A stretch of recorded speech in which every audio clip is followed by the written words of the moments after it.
के 17वें श्लोक में, है ना।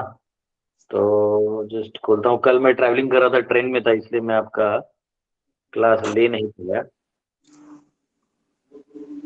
और ट्रेन में बहुत मुश्किल होता है, वो रेंज आता है जाता है।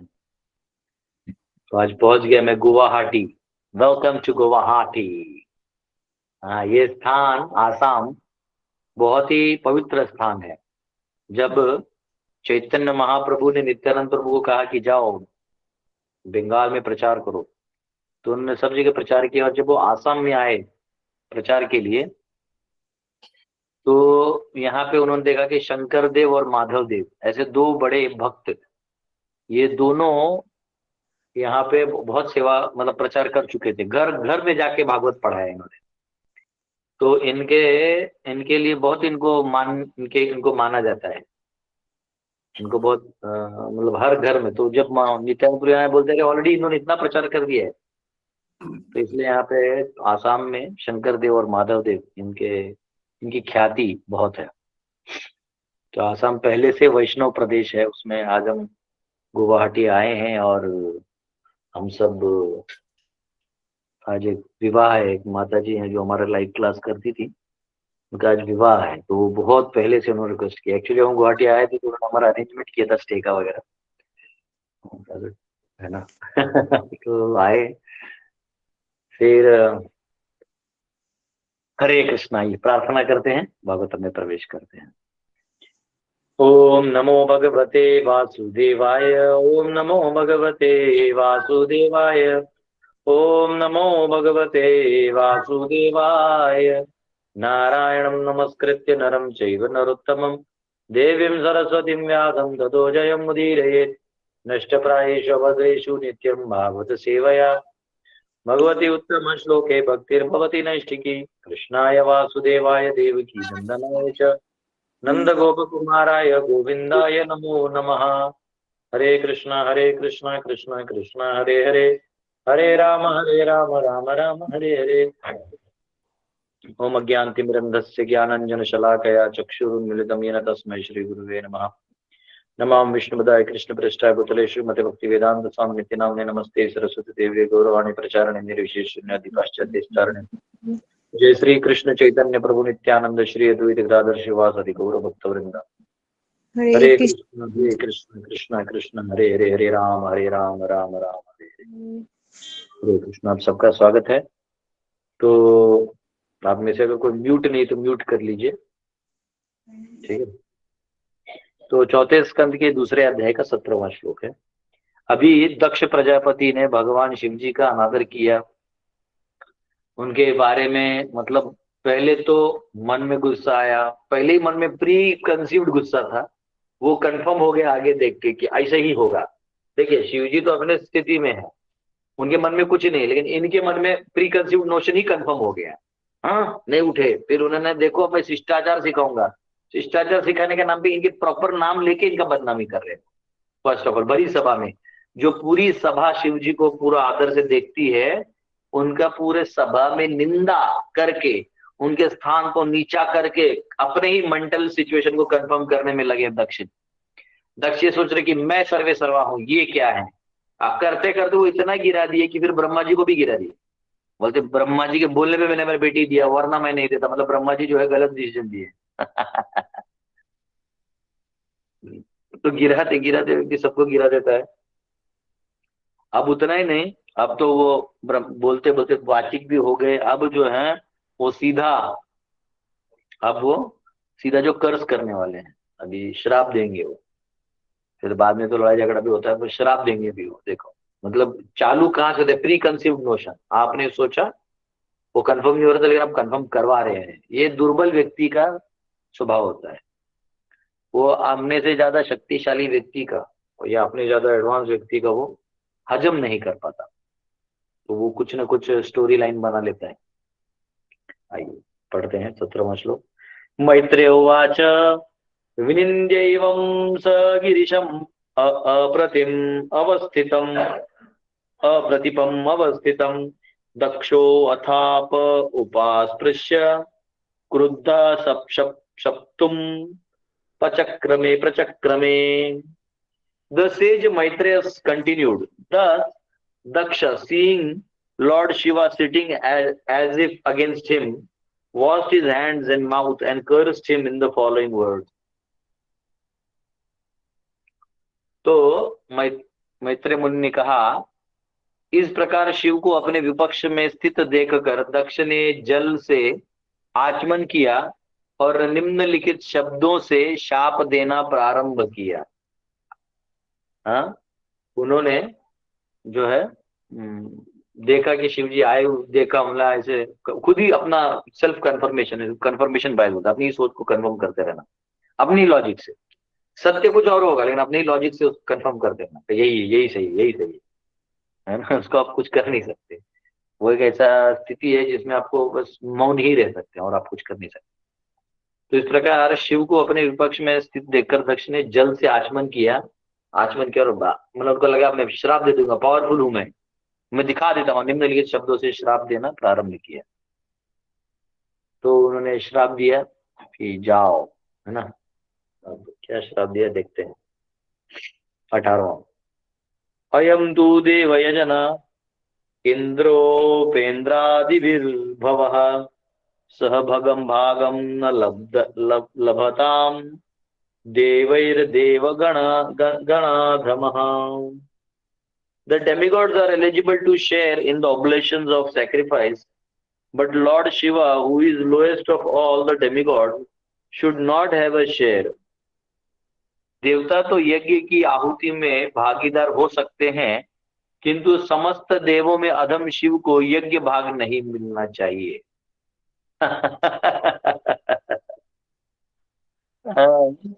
मतलब इन्होंने ये श्राप दिया कि भाई जब यज्ञ होगा, इनके लिए ये यज्ञ ही बहुत बड़ा हो गया। देखिए इनका प्रॉब्लम है कि भक्ति तो इन्होंने देखा नहीं, इनको केवल यज्ञ का अनुष्ठान से पावर मिलता है, तो जिससे पावर मिलेगा वो चीज इनको नहीं दिया जाएगा क्योंकि ही इज द अधम, लोएस्ट। देखिए ये हाईएस्ट है, इनके वजह से सृष्टि चल रही है। हाँ, इनको लोएस्ट बना दिए। क्यों? तो ये सिंपल रहते हैं। कई बार होता है जैसे कोई शादी विवाह में आप जाते हैं और अगर आप सादा कपड़ा पहन के गए हैं या एकदम सिंपल है, आप ज्यादा कुछ हाई फाई नहीं किए, तो आपको लोग कम में गिनते हैं। मतलब आप महंगा पर्स, महंगा जूता, महंगा कपड़ा, है ना, या ऐसा कुछ सब कुछ high class tie boot suit ये सब जो भी परफ्यूम लगाना, तो ऐसा कुछ करता है व्यक्ति तो उसको एकदम लोग ध्यान जाता है। लेकिन यहाँ शिव जी जो है वो एकदम सिंपल में है, एकदम सिंपल। वो उनका अटायर ही इतना सिंपल है कि शायद नॉर्मल आदमी भी न पहने।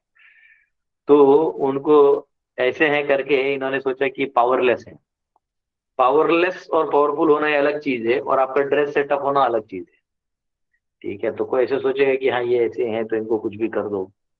तो अब क्या है, उन्होंने अपना पावर, हाँ, उनको कम समझ के अब उनको श्राप दिया कि इनको कोई नहीं, कुछ नहीं मिलना चाहिए। कैसे देवताओं के बीच में आ गया, आदम है, इज मतलब इनका कोई लेवल ही नहीं है, झूठों का इनको यहाँ पे लाके बिठाया गया। He does not even qualified to sit among. हाँ, इनको कोई यज्ञ का भाग नहीं मिलना चाहिए, क्योंकि जब हम यज्ञ करते हैं तो उसमें सभी देवताओं को दिया जाता है, सभी देवताओं को आह्वान दिया जाता है, आइए बैठिए हमारा आह्वान दीजिए। पहली बात तो शिव जी को ये चाहिए भी नहीं, क्योंकि ऑलरेडी वो यज्ञ पुरुष वो स्वयं ही विस्तार में शिव जी है। वो यज्ञ को देना और इनको देना एक ही बात है। ये दक्ष नहीं जानता है। दक्ष सोचता है कि मेरी बेटी का शादी हो गया ना इससे, अब मैं दिखाता हूँ। तो ऐसा है। तो यहाँ पे because of this curse purport Shiva was deprived of his share in the oblations of Vedic sacrifices. Shiva Daksha के इस आहुति, इस श्राप के कारण शिव जी को यज्ञ में नहीं मिलता है आहुति। It was due to the curse of Daksha, Sri Vishwanath Chakravarti Thakur comments in the connection that Lord Shiva was saved from calamity of taking part of with other demigods who were all materialistic. Shiv जी अपना रास्ता खुद बना लिए। वो बोले वैसे भी ये कर्म कांड और ये सब जो हो रहा है इसमें मेरा कोई इंटरेस्ट है नहीं, क्योंकि मुझे ऐसे कोई कुछ मांग ले तो मैं प्रदान तथास्तु करके प्रदान कर देता हूँ। तो ये तो मनोरंजन और टाइम पास है, मेरे को इस औपचारिकता में आप फंसता तो अच्छा हुआ, तुमने शराब दी तो मुझे लेने के लिए कुछ आना नहीं पड़ेगा, वो तुम करते रहो।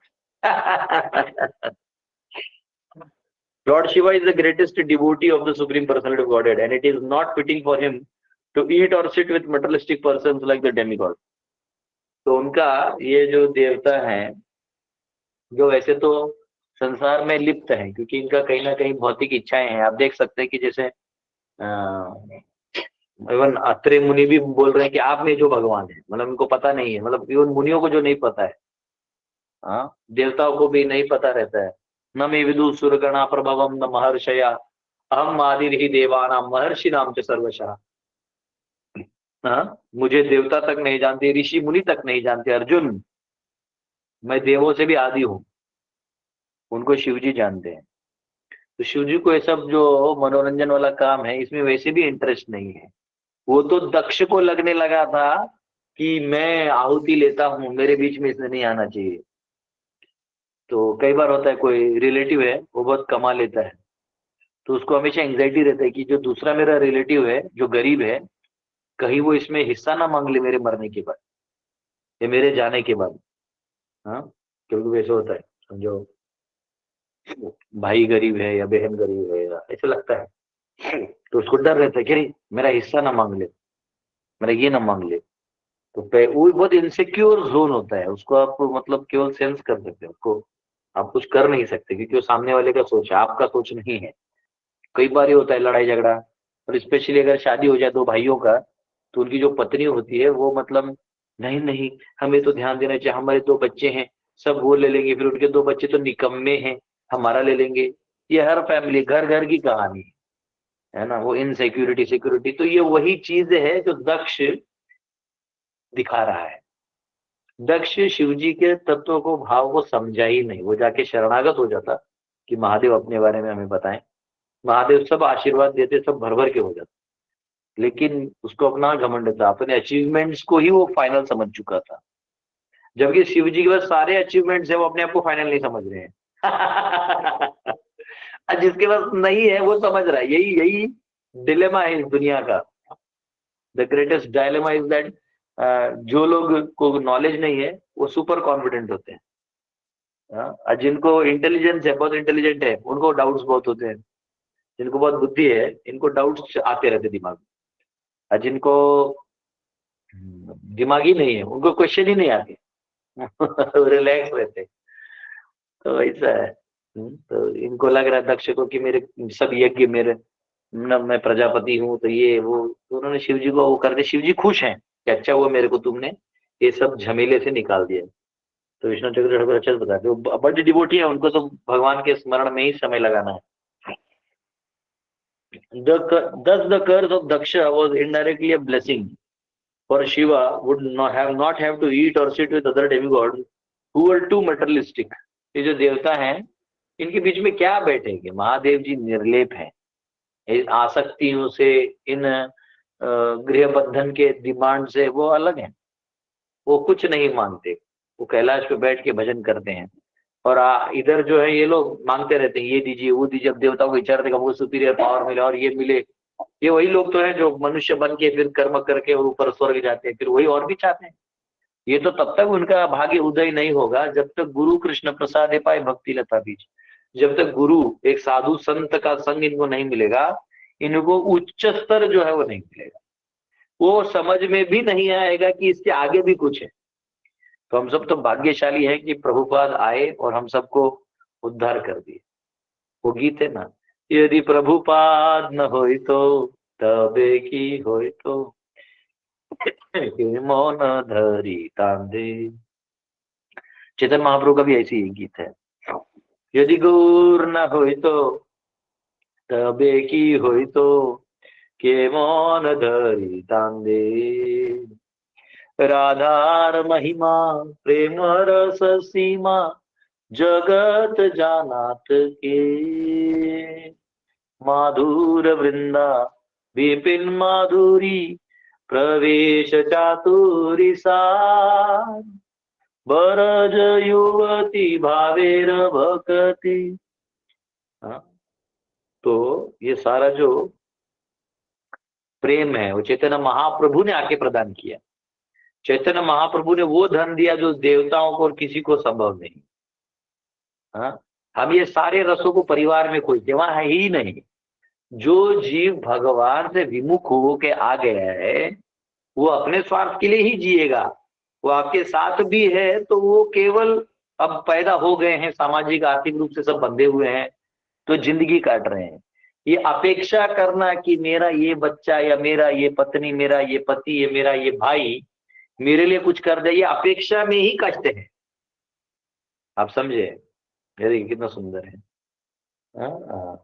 ये जो अपेक्षा है, इस अपेक्षा में अब यहाँ बैठे मत जाइए, बैठे क्लास में बैठे, बैठे बैठे बैठे बैठे बैठे। हम सब आए हैं, हमारे यहाँ दीदी हैं, इनके यहाँ इन्होंने हमें होस्ट किया है। हम लोग रात में 1 बजे आए, माता जी ने प्रसाद दिया पूरा। थैंक यू माता जी। तो यहाँ पे ये बहुत इंपॉर्टेंट फैक्टर है कि हम सोचेंगे कि हम हमें ये सुख देगा, हमें वो सुख देगा, लेकिन सच्चाई ये है कि जैसे देखिए कोई आदमी चोर उचक्का है जिसको जेल में डाला है, वो कौन जेल में डालता है? जिसको ऑलरेडी जो सरकार के नियम का पालन नहीं करता। और सरकार नियम कौन सी बनाती है? जिसमें सारा समाज व्यवस्था चले, सब लोग सुख से जिए। सरकार का यही एक उद्देश्य होता है कि सब लोग सुख से जिए, इसलिए सब कुछ करके देता है, नल, पानी, इलेक्ट्रिसिटी, सब कुछ। अब कोई मस्ती करेगा, चोरी करेगा, बैंक लूटेगा या कुछ ऐसा काम करेगा, तो नेचुरल है सरकार उसको जेल में डाल देगी। अब जो जेल में ऐसे डाले हुए लोग हैं, ये कौन है? ये वो लोग हैं जिन्होंने अपने नियमों को तोड़ दिया है, यानी नियम को नहीं मानने वाले लोग, सरकार को नहीं मान। अब उनके बीच में अगर आप चले जाओ, इसका मतलब आप कौन हो? आप भी वही हो जो सरकार का नियम तोड़ के आए हो। तो आप खुद पहले सुधर जाओ। अच्छा, नहीं सुधर रहे हो, नहीं रहे हो, ये अपेक्षा छोड़ दो कि ये जो लोग आए हैं ना, ये मुझे सुख और शांति से जीने देंगे। अरे भाई, ये वो है जिन्होंने सरकार को शांति से जीने नहीं दिया। ये आपको कहां से शांति से जीने देंगे? तो उसी प्रकार जो भगवान से विमुख होके अपने इंद्र तृप्ति के लिए अपने अस्तित्व को बना रहा है, वो व्यक्ति आपको कहां से सुख दे पाएगा? वो तो आपको भी अपने सुख के लपेटे में कहीं देख रहा है, इसलिए आपके साथ है। अन्यथा कोई भी संसार में अपना ही मुक्ति चाहता है, अपना ही चाहता है, और कुछ नहीं। तो यहाँ भगवान शिव जी को जब दक्ष अनादर कर रहे हैं, और शिव जी तो खुश हैं कि अच्छा हुआ तुमने कह दिया, अब मुझे देवताओं के बीच में आके जो ये लोग केवल सुख और शांति चाहते हैं, मैं तो भगवान चाहता हूँ, तो ये हट गए। तो बहुत खुश हो गए। यहाँ पे कहा गया है, he doesn't have to sit and eat with materialistic person। इन स्वर्ग में रहने वाले भी जो लोग हैं, तो स्वर्ग में क्यों जा रहे हैं? ताकि उनको सुख शांति मिले, सब आनंद ही आनंद, कोई जॉब करने का जरूरत नहीं, बस घूमो फिरो एंजॉय करो। अभी देखिए, पहले एक जमाना था जब लोग नदी में पानी में इतना पानी पार करके पढ़ाई करने जाते थे, और इतना नदी में पार करके बाढ़ में इसमें उसमें पढ़ते थे और नौकरी करते थे। हमारे पुराने लोग बोलते हैं ना, हमारे गांव के भी जो गुरुकुल गांव के लोग हैं, बोलते प्रभु जी हम लोग 8-10 किलोमीटर चल के जाते थे केवल 1 घंटा पढ़ने के लिए। तब मैट्रिक हो जाए तो ये सब नौकरी मिल जाता था, सरकारी रेलवे ये सब में मिल जाता था। अब बोले हम बच्चों को घर में ट्यूशन टीचर आता है, ट्यूशन टीचर घर में आ रहा है फिर भी वो नहीं पढ़ रहा है। पहले बोले हम लोग को तो ऐसा होता था कि चावल दाल मतलब स्टॉक करके रखना पड़ता था, कभी मिलेगा नहीं मिलेगा, बड़ा चिंता वाला विषय होता था। अब तो हर चीज मतलब दुकान में अवेलेबल है, यहाँ अवेलेबल है, वहां अवेलेबल है। हाँ, तो ये सब अवेलेबल है, लेकिन अब बच्चे उसको रिस्क वो नहीं करते, वैल्यू नहीं करते, चावल दाल यहाँ वहाँ छोड़ देते। बोले हम लोग एक एक चावल अनाज को वैल्यू करते थे कि इतना नहीं बचा के रखना, इतना खाना है। अब इतना हो गया है कि अब पिज्जा स्पैगेटी ये वो डाम डूम सब कुछ हम लोग कर रहे हैं, ठीक है, और फिर भी हमको हमारे लोगों को वैल्यू नहीं है। हाँ, तो पहले के लोग थे कि एक आंवला मिलता था, उसका ऐसा जूस बना के पूरे परिवार को पिलाते थे। अब आंवला पड़ा है और किसको उसका वैल्यू ही नहीं मालूम है, वो जाके विटामिन सी की गोलियां खा रहा है।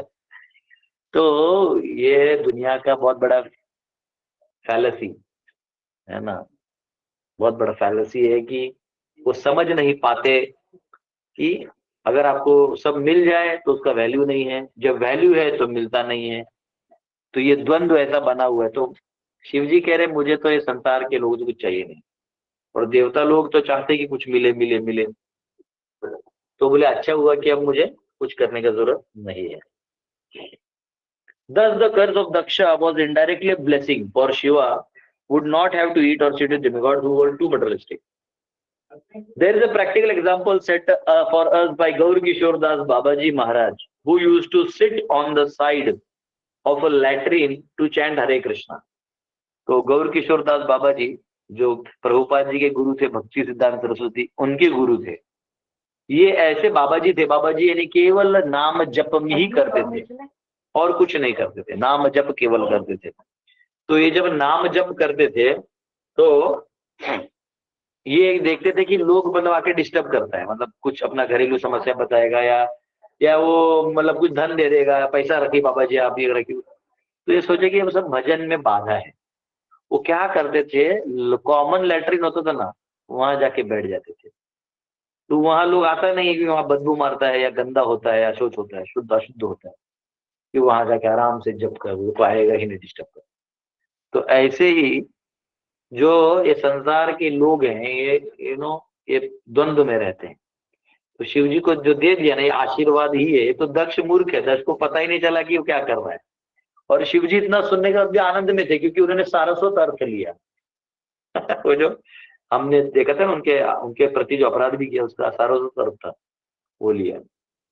अरे गौर किशोर दास बाबा जी से दीक्षा लेने के लिए जब भक्तिवेदांत ठाकुर गए थे, वो 11 बार मना कर दिए। बोले नहीं, मुझे महाप्रभु आदेश देंगे तो दूंगा, ऐसा बोल बोल के देते नहीं थे, क्योंकि डिसाइपल बना मतलब जिम्मेदारी है। तो लास्ट में जब वो वहां गए तो बोले मैं गंगा में कूद जाऊंगा। तो बोले नहीं नहीं, रुक जाओ रुक जाओ। तो उनको दीक्षा दिया, बोले अब करो, तुम प्रचार करो। तो ऐसा है। तो गौर किशोर दास बाबा जी जो है वो हमारे परंपरा में है। चलो, many materialistic persons used to come and bother him and disturb his daily routine of chanting. So to avoid their company, he used to sit by the side of a latrine where materialistic persons would not go because of filth and obnoxious smell.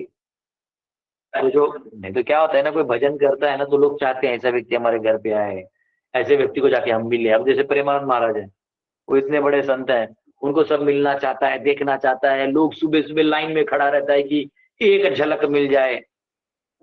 लोग उस video में भी आना चाहते हैं, viral video होता है ना कि देख के कुछ बोलते हैं तो हम उसमें भी आते हैं। लेकिन अब वो ऐसा हो गया कि इतने लोग हो गए कि अब सरकार को परेशानी हो रहा है। सरकार ने कहा कि महाराज आप अब आप बाहर आइएगा तो बहुत प्रॉब्लम होता है व्यवस्थापन में। तो ये दिक्कत है, तो ये समस्या है, अपने आप में चैलेंज है।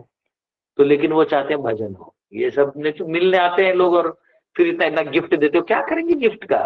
वो जब टाइम था गिफ्ट लेने, क्या करेंगे, तो गिफ्ट ले लेने का समय था तो अब तो कोई दिया नहीं। मोहम्मद आश्रम के लिए चाहिए था, सब तो मिला नहीं, लेकिन सब कृष्ण और राधा रानी ही मिल गई है, तो अब गिफ्ट लेके क्या करें। हाँ, विष्णु जी आपको म्यूट करना पड़ेगा, आपका आवाज नहीं आ रहा है। विष्णु जी, विष्णु सूर्यवंशी, आपको mute. Okay sir, okay sir. हाँ म्यूट था। तो उसमें क्या है कि जब भगवान ने शिव जी को ये तो फायदा हुआ कि इन झोल झमेले में मुझे रहना नहीं है। मतलब गौर किशोरदास बाबा जी भी बोलते थे क्या चाहिए मुझे, सब नीचे। और एक एक्चुअली स्टोरी है, जगन्नाथ दास बाबा जी थे जो इनके गुरु भक्ति विनोद ठाकुर को उनके गुरु जगन्नाथ दास बाबा जी। तो जगन्नाथ दास बाबा जी महाराज जो थे, ये आ, ये इनको कोई 1 रुपया भी देता ना तो इनको बहुत जड़ होने लगता था। बोलते बाप रे बाप, मेरा चेतना इतना विचलित हो रहा है, तुम इतना पैसा झेल के कैसे भजन कर लेते हो। बोलते नहीं चाहिए, रसगुल्ला बांट दो, इसका जो भी है पैसा लो, रसगुल्ला बांट दो। देखिए कि धन रखूंगा तो दिक्कत होगा। ठीक है, तो यहाँ पे गौर किशोरदास बाबा जी महाराज was so great that he was accepted as a spiritual master of such great personality as his divine grace Om Vishnupad Srimad भक्ति सिद्धांत सरस्वती गोस्वामी महाराज। वो अपने गुरु के बारे में बता रहे हैं। The conclusion is that Lord Shiva behaved in his own way to avoid materialistic persons who might disturb him in his prosecution of devotional service. तो शिवा, भगवान शिव जी जो हैं वो ऐसे भी मतलब इन देवताओं का जो चल रहा है आहुति लेना और अपनी शक्तियों को बढ़ाना, इनमें उनको कोई इंटरेस्ट था नहीं। तो ये जो श्राप है वो आशीर्वाद के रूप में ही आ गया। 19 निषिध्यमानः स सदस्य मुख्यै दक्षो गिरीत्राय निसृज्य शापम तस्माद् विनिष्क्रम्य विवृद्धमन्युः जगाम कौरव्य निजम निकेतनम। Maitreya continued, My dear Vidura, in spite of the requests of all the members of sacrificial assembly, Daksha in great anger cursed Lord Shiva and then left the assembly and went back to his home. Maitreya ने आगे कहा, हे विदुर, उस यज्ञ के सभासदों द्वारा मना किए जाने पर भी दक्ष क्रोध में आकर शिव जी को श्राप देता रहा और फिर सभा त्याग कर अपने घर चला गया। तो देखो, एक तो वहां यज्ञ होने वाला था, उसी के लिए सब लोग आए थे। दक्ष प्रजापति है, वो यज्ञ यजमान था। अच्छा, शिव जी को देख के मतलब गुस्सा आके गाली वाली दे के श्राप वाप दे के निंदा करके और फिर वहां से चला गया, अपने घर चला गया। और शिव जी तो पहले ही सारस्वत अर्थ लिए और दूसरा जो श्राप दिया उसको आशीर्वाद समझ के लिए कि भाई इसमें अच्छा ही है, हाथ जोड़ लिए, खुश हैं, उनको कुछ फर्क नहीं गिरता, क्योंकि संसार में भगवान विष्णु की इच्छा से सब कुछ चलता है। आपके और मेरे श्राप देने से, बोलने से, सबसे कुछ नहीं चलता है। ठीक है। तो और एक चीज इसमें ये भी है कि देखो, इतना अच्छा माहौल था, मतलब दक्ष का यज्ञ है, मतलब सोचो कितना अच्छा बाहर का माहौल कितना सुंदर होगा, इतने सारे लोग आए होंगे, अलग अलग लोग आते। नॉर्मल शादी हुआ में पार्टी में कितने लोग आते? दक्ष प्रजापति देवता अलग अलग, इंद्र चंद्र वरुण वायु सब अपने अपने पत्नियों के साथ आए होंगे। वाह, ये सभा में ब्राह्मण ऐसे से उच्चार करने वाले ब्राह्मण होंगे, एक से एक धुरंधर लोग होंगे। अभी भी एक वाराणसी में कोई लड़का है, विद्वान ब्राह्मण है, 19 साल का है। वो कितने तो वर्सेस हैं, मतलब 50 दिन लगातार वो सारे वर्सेस रिसाइट कर लिया था और वो सारा 50 दिन वो यजुर्वेद जो है पूरा कंठस्थ करके गाया और उसका रिकॉर्ड हुआ है। 100 साल में एक दूसरा आदमी है जिसने किया। उसको मोदी जी ने भी बहुत सराहा है, अप्रिशिएट किया है। वो लड़का बहुत अच्छा मराठी लड़का है, पूना का है शायद, बहुत अच्छा है, विद्वान, और अच्छे से पाठ किया और पढ़ाई किया। देखो ये होता है विद्वान। तो ये उन्होंने किया। तो ये जो ऐसे लोग वहां तेजस्वी, एक से एक तेजस्वी लोग आएंगे, सोचो ये ऐसा वहां बना रहेगा माहौल। वहां पे ऐसा जाके बस शिव जी को देख के निंदा वाला अपना गुस्सा बाहर लाना और उसको दबाना। इसलिए अगर आपके जीवन में कोई नेगेटिविटी होती है, यानी आपको किसी के प्रति गुस्सा है, तो पहले तो उस गुस्से को समझिए कि उस व्यक्ति की क्या स्थिति थी कि उसने ऐसा किया, आपके साथ उसने दुर्व्यवहार किया, तो आप तो गुस्सा हो जाते हैं। बट सही है गुस्सा होना। ये देखो ये लड़का है, हु इज वेदमूर्ति महेश रेखे, अच्छा डिवोटी है। मीट द 19-year-old वैदिक स्कॉलर टू कंप्लीट दंड क्रम परायणम इन 50 days। 50 दिन में इसने, देखो तेज, चेहरे पे तेज देखो इस बच्चे की, तेज है, हाँ विद्वान है। देखो हाँ, ये करना आखिर में एकदम खुद भी रो दिया वो, हाँ सब गले लगाए इसको। इसके पिताजी भी आए हुए उस समारोह में सब, प्रभु जी। हाँ ना, हाँ, जोगी साहब जब इन लोगों को ये कर रहे हैं, हाँ हाँ हाँ, तो जोगी साहब को बहुत घमंड हुआ कि मेरे यहाँ आकर के, मतलब बनारसी में आकर के किया है। लड़का है महाराज का, प्रभु जी। हाँ yes, pride feel, matter of pride. Yes, तो बहुत अच्छा चीज है। तो अभी अभिमान हुआ, योगी जी का घमंड मत करिए, वोट कट जाएगा। अभिमान बोलना होगा। अभी हम लोग आसाम में हेमंत बिस्वा शर्मा के एरिया में, ज्यादा करेंगे तो हमको बांग्लादेश डिपोर्ट कर देंगे। तो हाँ अच्छा भी मामा है ना, यहाँ मामा बोलते हैं। हाँ, सब बांग्लादेशी को भगा दिया। वो मन चाहे तो हमको भी भगा दीजिए, है ना। आसाम के ड्यूटी बोल रहे कि अगर मन कर तो हम लोग को भी भगा देंगे, है ना। हाँ बोलते योगी आदित्यनाथ की माफिक यहाँ पे हेमंत बिस्वा शर्मा जी बहुत पावरफुल है ना। जाके मिल लेते आज जाके, बोले प्रभु कैसा है। ना आपको पता ही नहीं चलेगा ये आदमी ऐसा है। हम लोग ऐसे मिल नहीं सकते हैं, लेकिन आप लोग जाने से पूरा हम जाएंगे तो मिल लेगा। हाँ चेक कर, तो आज गुवाहाटी में होगा तो ऐसे जाके मिल लेगा। बहुत अच्छे हैं। धार्मिक भी है वो, पूजा पाठ भी बहुत है। हाँ वो देखा मैं, शिव जी का भी कुछ चल रहा, रुद्र हाँ अभिषेक रुद्र कर रहा। जगह भी जा रहे हैं। तो देखिए यहाँ पे ये ब्राह्मण कितना अच्छा कार्य किया है। ये प्रभु जी एक वर्ड का 92 मीनिंग करके 2 लाख लोग उसने बोला है, और वो 50 दिन वो दंडधारी वैसे बोलते हैं उसको। वन वर्ड का 92 मीनिंग विदाउट मीनिंग चेंज करके 2 लाख उसने श्लोक बोला है वो। अच्छा ऐसा है वो 200 साल में दूसरा बच्चा है ये ऐसा। अच्छा प्रभु जी कल वाह। बता रहे थे, गूगल से भी किसी ने कैलकुलेशन किया था कि गूगल से जो टाइम आता है इनको करने, इस कोर्स को करने का, उससे भी पहले किया इन्होंने, उससे भी 10-15 दिन पहले इन्होंने कर दिया, गूगल से भी पहले कल ये अच्छा बता। तो बहुत ज्यादा अप्रिशिएट करने की चीज है, जिसको लोग उल्टा, कई लोग तो इसको इस तरह से कर रहे हैं कि इससे हमारे देश को क्या फायदा हुआ, क्यों इसको सिर पे इतना कर रहे हो, हमारे देश को क्या फायदा हुआ। तो प्रभु जी फायदा तो हमें क्रिकेटर से भी क्या होता है, और जो सेलिब्रिटी से वो हमें क्या दे देते हैं। दूर तो बेचते हैं सारे। वो तो उल्टा डिबोते ही हैं, उल्टा समाज को बिगाड़ते ही हैं। उनको तो सिर बिठाना नहीं, सही है, मोदी और इनकी मोदी तारीफ जी करके इंडिकेट कर बुरा रहे लगता हैं, मोदी जी इंडिकेट कर रहे हैं कि अब मुझे क्या चाहिए।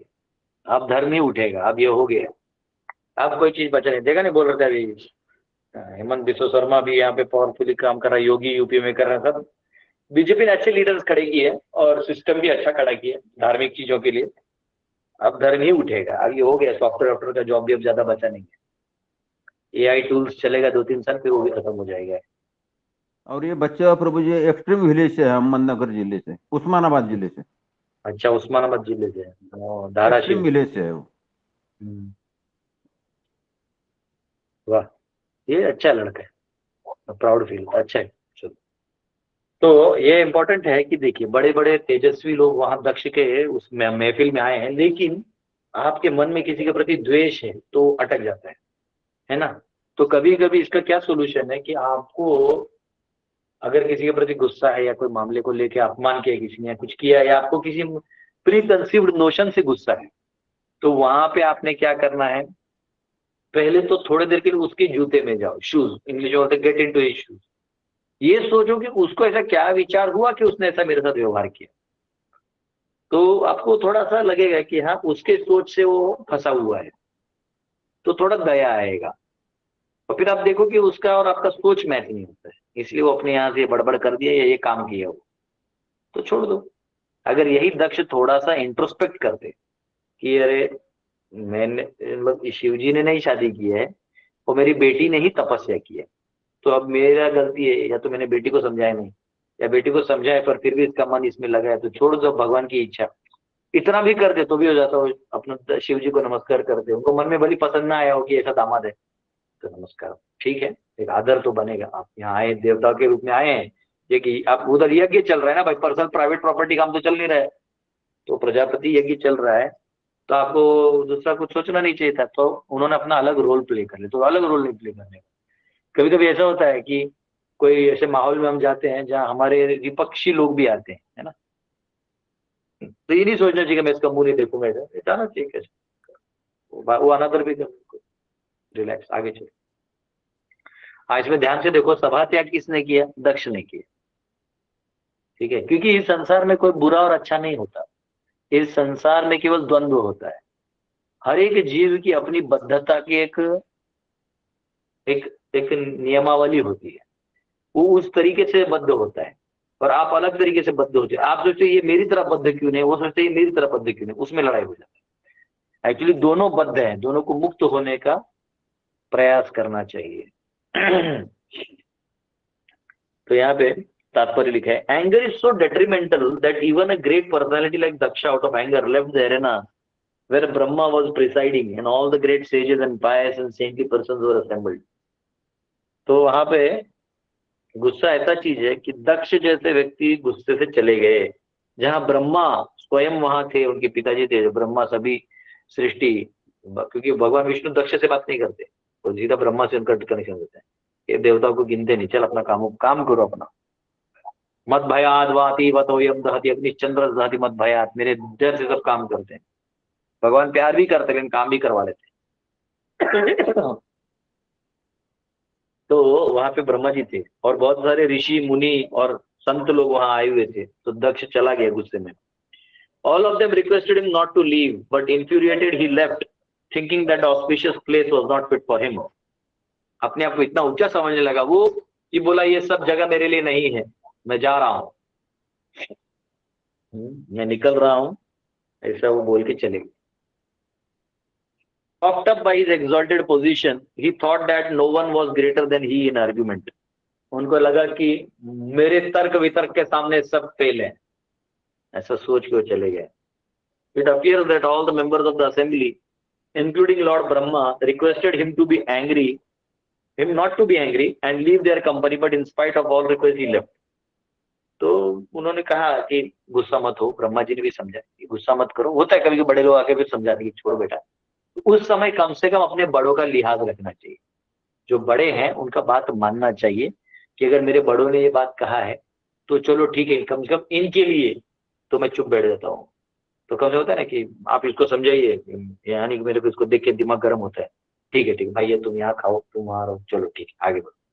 तो वो बात भी नहीं मान रहे, ब्रह्मा जी को भी नहीं गिन रहा, मतलब अब ये अपने आप को सुप्रीम पावर समझ रहे हैं। तो वहां पे दिक्कत हो गया। That is the effect of cruel anger, और ये है गुस्से का परिणाम। एक बार वो चढ़ जाता है ना, सारा लॉजिक फेल होने लगता है, फिर सब आपको अपना ही दिखाई देने लगता है। तो यही परिणाम है। In Bhagavad Gita, therefore, it is advised that one who desires to make tangible advancement in spiritual consciousness must avoid three things: lust, anger, and mood of passion. अगर किसी को आध्यात्मिक रूप से उन्नति करना है तो काम, क्रोध और रजोगुण का त्याग कर देना चाहिए। ये बहुत डेंजरस है। गुस्सा, काम वासना बहुत डेंजरस है, फिर गुस्सा डेंजरस है ना। Actually, we can see that lust, anger, and passion make a man crazy, even though he be as great as Daksha. अगर कोई दक्ष की तरह भी उन्नत स्थिति में है, लेकिन काम हो या क्रोध हो या रजोगुण का प्रभाव हो तो वो बर्बाद हो जाता है। The very name Daksha suggests that he was expert in all material activities, but still because of his aversion towards such a saintly personality as Shiva, he was attacked by these three enemies: anger, lust and passion.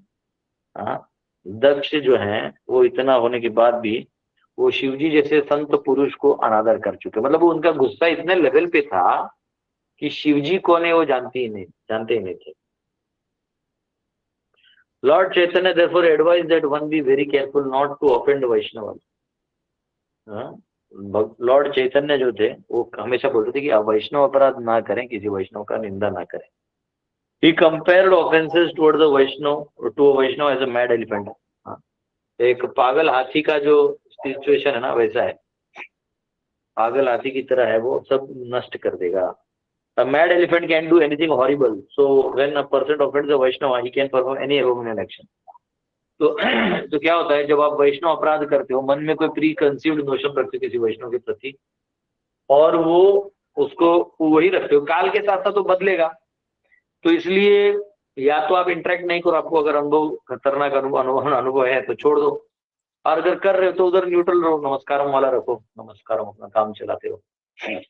तो अपराध करने से क्या हो जाता है कि फिर आप अपने अंदर भी जो अच्छाई है वो खत्म हो जाता है, नष्ट हो जाता है, और हम भी और एबोमिनेबल एक्शन यानी और ज्यादा क्रूर और पापी काम करने में लग सकते हैं। ठीक है, तो अभी अब जो है नंदी महाराज आएंगे, अब थोड़ा सा एक्शन रिएक्शन साइकिल चालू होगा। दक्ष प्रजापति चले गए हैं, अब नंदी महाराज को पता चलेगा कि मेरे प्रभु के बारे में ऐसा कहा है, बस अब तो वो छोड़ने से रहे। अब वो गुस्सा हो जाएंगे। अब नंदी महाराज जो है, देखो शिवजी आपको छोड़ देंगे, नंदी नहीं छोड़ेंगे। अगर आपने वैष्णव को तकलीफ दिया, विष्णु को तकलीफ दिया तो विष्णु छोड़ देंगे, लेकिन वैष्णव को तकलीफ दिया तो फिर विष्णु नहीं छोड़ेंगे। तो अब यहाँ पे अब जो तांडव होगा वो अब देखेंगे हम लोग कैसे सेटल होता है। किसी का कोई क्वेश्चन है आप पूछ सकते हैं। वो वीरभद्र आए थे प्रभु जी, वो क्या प्रभु?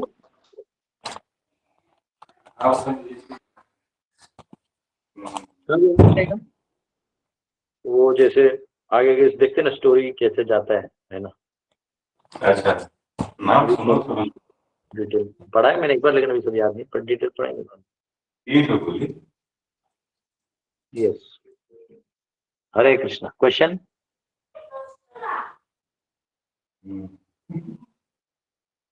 यस, क्वेश्चन है किसी को?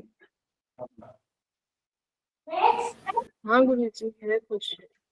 हाँ, ये हरे कृष्ण गुरु नम्रता जी। माता जी, आपको म्यूट करना पड़ेगा। नम्रता माता जी, आपको म्यूट करना पड़ेगा, आपका आवाज आ रहा है, कुंदन का आवाज बाहर आ रहा है। यस, अमृता माता।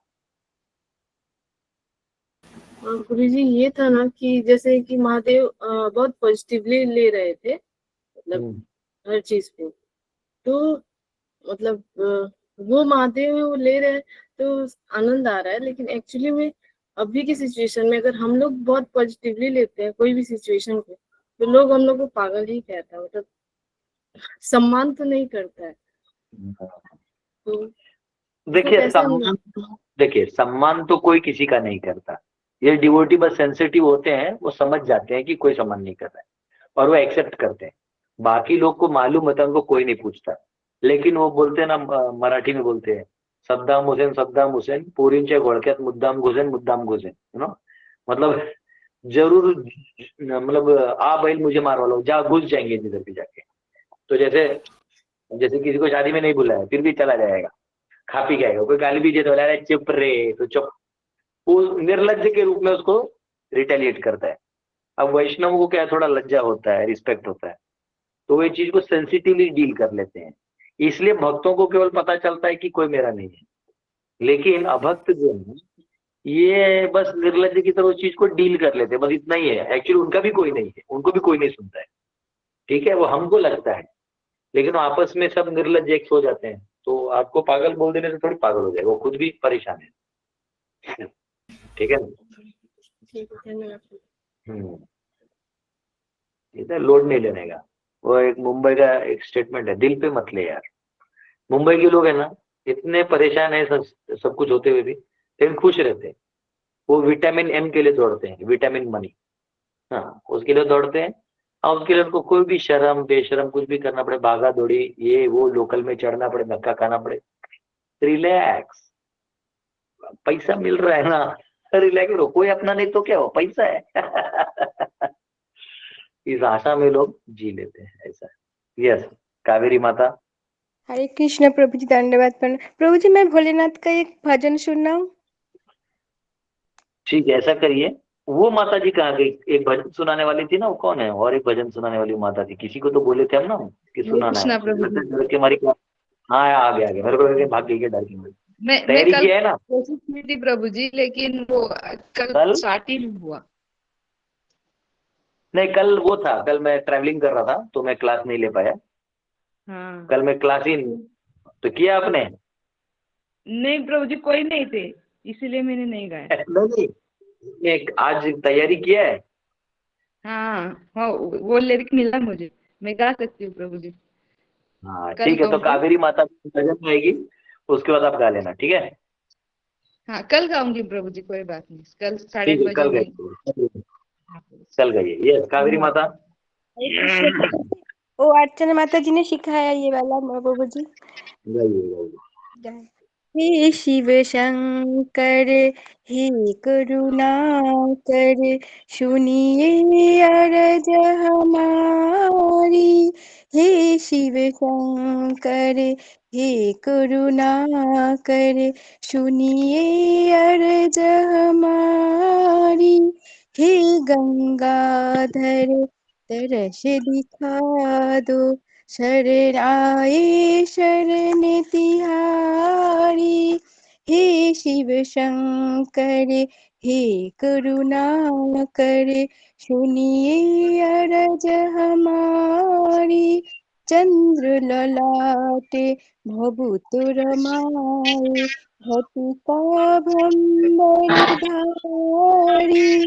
सर में डमरू, गले भुजंगा, नंदी तारे दारू।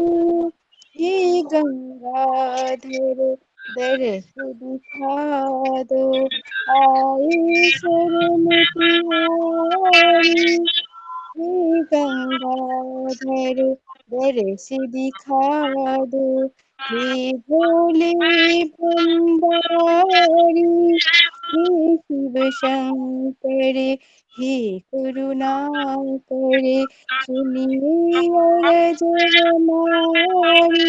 कन कन में है रूप तुम्हारा, हे भोले कैलाशी। चरण शरण में आए जोगी, रखियो लाज हमारी।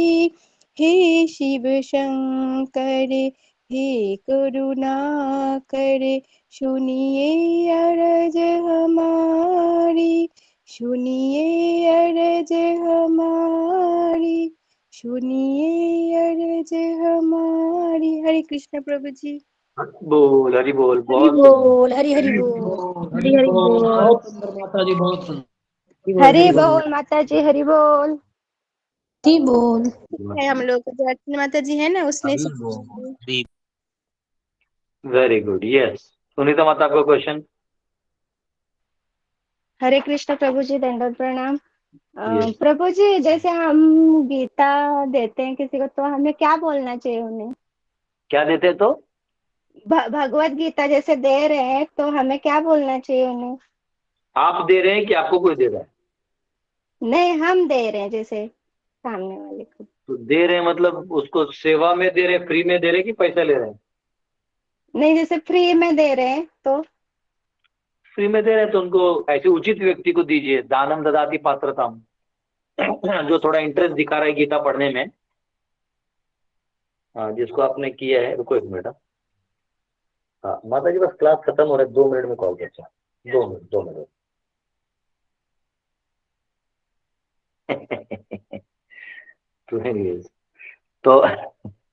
तो वर्ल्ड वॉर चल रहा है एक जगह, तो वर्ल्ड वॉर का फोन। तो क्या कह रहा था मैं? तो जो अगर आप प्रचार कर रहे हैं किसी को, तो उसको महिमा मालूम होना चाहिए कि इसने क्या है, तो वैसा देने से तो आपको भी आनंद आएगा। और अगर कोई नॉर्मल आदमी आप उसको दे रहे हैं किसी भी कारण से, तो उसको दे के कह सकते हैं बहुत मूल्यवान चीज है, इसको पढ़िए। और उसको बोलिए देखिए हमारे दास गरपू ने भी गीता क्लास दिया है, उनका ये चैनल है। इसमें जाके एक श्लोक उसके साथ पढ़िए, आपको अच्छा लगेगा। कम से कम दीजिए, वो गीता रहेगा। ऐसा कहते हैं केवल गीता को स्पर्श करने मात्र से मनुष्य योनि कंफर्म हो जाता है अगले जन्म का। तो बहुत छोटा बेनिफिट है, लेकिन गंगा स्नान के बराबर एक बार पढ़ लेगा कोई व्यक्ति तो दीजिए। क्या आपका जो फेथ है वो ट्रांसफर होगा। आप भाव से बताइए, उनको समझाइए, जितना समझा सकते हैं, बाकी दे दीजिए। और क्या है, कुछ ऐसा ओके समझाने के प्रभु जी, लिए। हरि बोल, हरे कृष्णा।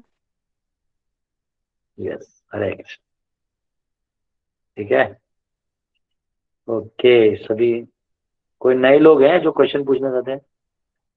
एकदम नए लोग जो कभी पूछ नहीं रहे, डरते हैं, हे प्रभु कैसे पूछें? किसी को है तो पूछ सकते हैं। हम लोग गुवाहाटी में आज माँ कामाख्या का कृपा है, ट्राई करेंगे दर्शन करने। यस, किसी को क्वेश्चन है और नहीं है हरे तो कृष्ण। प्रभु जी, एक भजन सुना यूट्यूब एकदम सुनाइए प्रभु जी। प्रभु जी, आज्ञा है। आ गया है। सुदर्शन आर्ट वाले आप म्यूट कर लीजिए, नहीं तो आपके आवाज इसमें क्या कट जाते रहेगा। हाँ यस प्रभु जी। इतना तो करे ना स्वामी, जब प्राण तन से निकले। इतना तो करे ना स्वामी, जब प्राण तन से निकले। गोविंद नाम लेकर तब प्राण तन से निकले। गोविंद नाम लेकर तब प्राण तन से निकले। श्री गंगा जी का तट हो, यमुना का वंशीवट हो, मेरा सांवरा निकट हो, जब प्राण तन से निकले। इतना तो करना स्वामी, जब प्राण तन से निकले। पीतांबरी कसी हो, छवि मन में ये बसी हो, होठों पे कुछ हंसी हो, जब प्राण तन से निकले। इतना तो करना स्वामी, जब प्राण तन से निकले। जब कंठ प्राण आए, कोई रोग ना सताए, यम दर्श ना दिखाए, तब प्राण तन से निकले। इतना तो करना स्वामी, जब प्राण तन से निकले। उस वक्त जल्दी आना, नहीं श्याम भूल जाना। उस वक्त जल्दी आना, नहीं श्याम भूल जाना। राधे को साथ लाना, जब प्राण तन से निकले। इतना तो करना स्वामी, जब प्राण तन से निकले।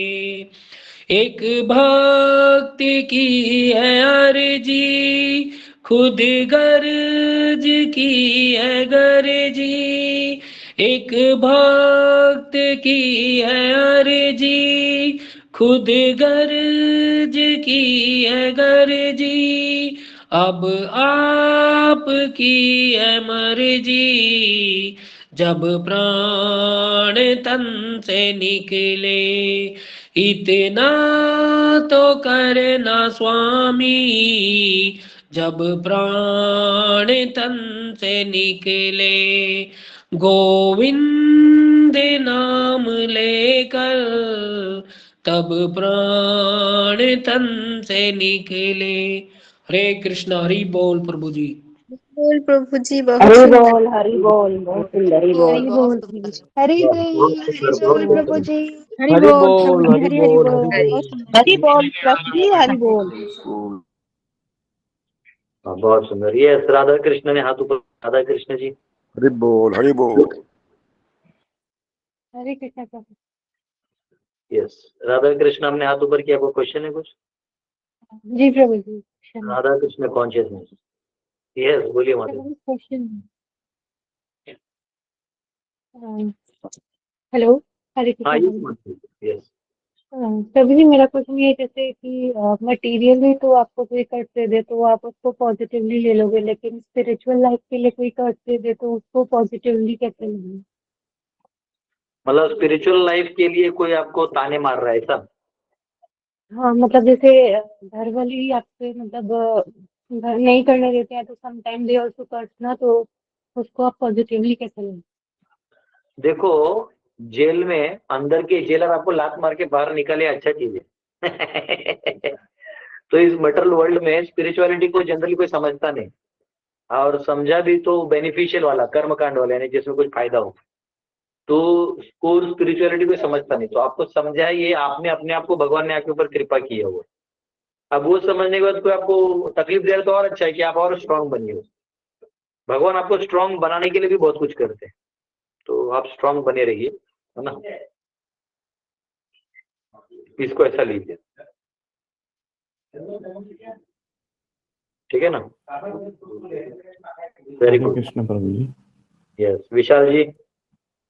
हाँ, हरे कृष्ण प्रभु जी, दंडवत प्रणाम।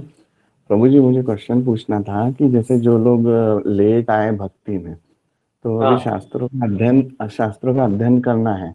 तो ऐसा लगता है कि शायद हम लोग अपने लाइफ टाइम में एक ही बार पढ़ पाएंगे या समझ पाएंगे, स्टडी कर पाएंगे। तो एक तो सीक्वेंस तो जैसे भगवत गीता, भागवतम, फिर चैतन्य चरितामृत और प्रभुपाद लीलामृत है। लेकिन जैसे हम लोग भागवतम में ही इतना टाइम लगता है, तो फिर बाकी के छूट जाएंगे ऐसा लगता है। और फिर पढ़ना है तो कैसे पढ़ना चाहिए? पूरा डिटेल में एक एक अध्याय, एक एक श्लोक लेना चाहिए, या फिर ओवरव्यूज जो है लेक्चर्स वैसे लेने चाहिए, पढ़ने चाहिए? कैसे पढ़ना? नहीं, ऐसा है कि टोटल शास्त्रों का निष्कर्ष क्या है? कृष्ण के शरण, भगवान कृष्ण के शरण में जाना, उनका हो जाना। अगर अन्यथा केवल ज्ञानी व्यक्ति की तरह पढ़ के क्या करें? तो वो तो ऑलरेडी प्रभुपाद जी ने हम सबको दे दिया है, वेदांत कृत वेद विदेव चाहम, है ना, कि ultimately everyone has to know me through this Vedic scripture. तो वो एक बार पता चल गया तो अब आपको कोई टेंशन नहीं होना चाहिए। अब जो है, अब आप रुचि से भगवान के बारे में और जानने के लिए पढ़िए, चैतन्य चरितामृत पढ़िए। तो लाइन टू लाइन हर चीज नहीं पढ़ सकते, उतना समय नहीं है, तो आप कम से कम परपोर्ट्स, ट्रांसलेशन पढ़िए, है ना। अब परपोर्ट्स में क्या है कि वो कंक्लूजन पहले से आपको पता है, तो ट्रांसलेशन पढ़िए। तो ट्रांसलेशन पढ़ के पूरा पहले बार खत्म कर दीजिए, समझ लीजिए पूरा ओवरव्यू में क्या है क्या नहीं। फिर कोई डिवोटी पढ़ा रहा है तो उधर से पढ़ लीजिए। और जैसे मेरा क्लासेस जो है वो, अगर मैं चाहता था भागवतम में हर एक अध्याय को एक एक दिन में खत्म कर देता, जैसे आज का दिन में एक अध्याय खत्म कर देता, तो उसमें क्या होता है कि हमको सिर्फ बता, वो फिर वो हिस्ट्री नरेशन की तरह हो जाता है कि दक्ष आया, फिर दक्ष ने क्या किया, ऐसा किया, फिर ये हो गया, वो हिस्ट्री की तरह हो जाएगा। उसमें लर्निंग जो इंटरनल मंथन करना है वो होगा नहीं। तो ये मेरा भागवतम क्लास ऐसा रहता है, तो इसलिए इतना टाइम लग रहा है। वरना भागवतम तो टोटल 7 दिन में बोल के हो गया था, भगवत गीता तो भगवान ने 45 मिनट्स में बोल दिया था। तो आपको वैसा नहीं सोचना है, आपको ये देखना है कि आपका रुचि है, समय निकालिए, पढ़िए, उसमें आनंद लीजिए। इतने सारे कथाएं हैं, भगवान की लीलाएं हैं, और जितना शुद्ध भक्ति का चीज है उतना पढ़ते रहिए, है ना। ठीक है ना, हरे कृष्ण। रिलैक्स सब हो जाएगा, टेंशन नहीं लेना है। जितना जरूरी हो तो भगवान ने दे ही दिया है। लेकिन कभी कभी होता है ना, किसी के बर्थडे में जाते हैं तो केक बहुत खाने को मिलता है, तो फिर खाना खाते वक्त थोड़ा आइटम कम गिर जाते हैं, तो हम लोग दिल पे नहीं लेते क्योंकि मेन आइटम केक है, हमने खा लिया। तो वैसे ही मेन कृष्ण कॉन्शियसनेस मिल गया, महामंत्र मिल गया है, भक्ति मिल गया है, और बाकी जो है वो देखा जाएगा, जितना कर सकते उतना करें। ठीक है जी प्रभु जी, धन्यवाद। प्रतिभा माता, प्रभु जी, माता जी, आपका दीक्षा का नाम क्या, मैं भूल गया। पालकी देवी दासी। पांडु देवी, पालकी देवी दासी। पालकी देवी, पालकी, हाँ ठीक है ठीक है, याद रहेगा तो बोलेंगे। यस माता जी, क्वेश्चन कह रहे थे कि आप एक दिन बताए थे ना कि भागवतम कथा होता तो गदाधर पंडित जी बहुत रोते थे। रोते क्यों थे? भाव में, क्योंकि जब वो सुनते थे ना, हाँ देखो हमारा माता जी यहाँ से बता रहा है, अंतर से सुनते थे, भाव से सुनते थे। कृष्ण भावना भावना है ना, तो कृष्ण भावना भावित होना है। तो जब यही कथा को आप भाव से सुनेंगे, तो अगर आप शिव जी वाले भाव में जाएंगे तो आपकी आंखों में आंसू आ जाएगा कि देखो शिव जी कितने महान है, पूरा सुनने के बाद भी शांत है। वो भाव आएगा तो अपने आप आंखों में पानी आ जाएगा, है ना। हम लोग का तो कुछ नहीं आता है, क्या करें अब इसका मतलब है कि आपका ज्ञान प्रवृद्ध है और भाव पीछे हो गया है। तो भाव को भी लाइए, थोड़ा आ जाएगा, आएगा भाव धीरे धीरे। संसार की चीजों में आसक्ति होता है आदमी को, तो थोड़ा भाव, आध्यात्मिक भाव जागृत नहीं होता। तो धीरे धीरे जब पूर्ण लोग करते, लोग बोलते हैं कि प्रभु जो माइनॉरिटी में है, हम भक्ति कर रहे हैं लेकिन हम अकेले हैं। आप अकेले नहीं है, क्योंकि अनंत कोटि वैष्णव वृंद है। शिव जी हमारे परिवार में, सब देवते, सब ये जो वैष्णव सब हमारे परिवार में है, और अनंत वैकुंठों में जो जीव रह रहे हो सब हमारा परिवार है। हम तो मेजोरिटी में है। तो हमको भाव में रहना है कि देखो भगवान ऐसे हैं कि इतना दयालु है ना। तो भाव समझ में आएगा। अब वो नहीं है तो उसका कुछ कर नहीं सकते, आएगा धीरे धीरे। उसका एक्टिंग का पता चले गिरगिल लगा के रो रहे हैं, ऐसा नहीं चाहिए। तो आएगा आएगा। कई बार मैं प्रभु जी, yes. प्रभु जी माता का मन बिल्कुल साफ है, उन्होंने बिल्कुल सत्य बोल दिया, सत्य बोलने के लिए भी मत चाहिए। हाँ ये बात तो सही है। माता जी हम लोग को उल्लू बना रही। माता जी की आंखों में आंसू आता है लेकिन हम लोग को बताती नहीं।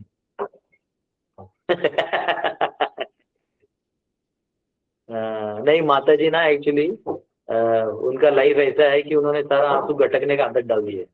तब उनको आंसू का भाव आता भी है तो ज्ञान मार्ग से उसको निकाल देती है। इसलिए कोई बात नहीं, अब उसको अंदर से इधर से बाहर निकले। ठीक है। एक्चुअली वैसा नहीं होता है, जैसे मैं आपको बताता हूँ। मैं भी कई बार ऐसा नॉर्मल फेसबुक चलाता हूँ ना, तो एक दो बंदे हैं बहुत अच्छा काम कर रहे हैं, एकदम गरीबों के पास जाके ना, जो मजबूर है उनको जाके वो मतलब मदद कर देते हैं, उनको गले लगाते हैं, उनके साथ बैठ के खाते हैं। जबकि वो भक्ति वक्ति भी नहीं है, वो भाव देख के भी मेरी आंखों में कई बार पानी आती है। कितना अच्छा बंदा है बेचारा, अपना कमाया हुआ डाल रहा है। बैठते हैं उनके साथ, बैठते हैं, खाते हैं।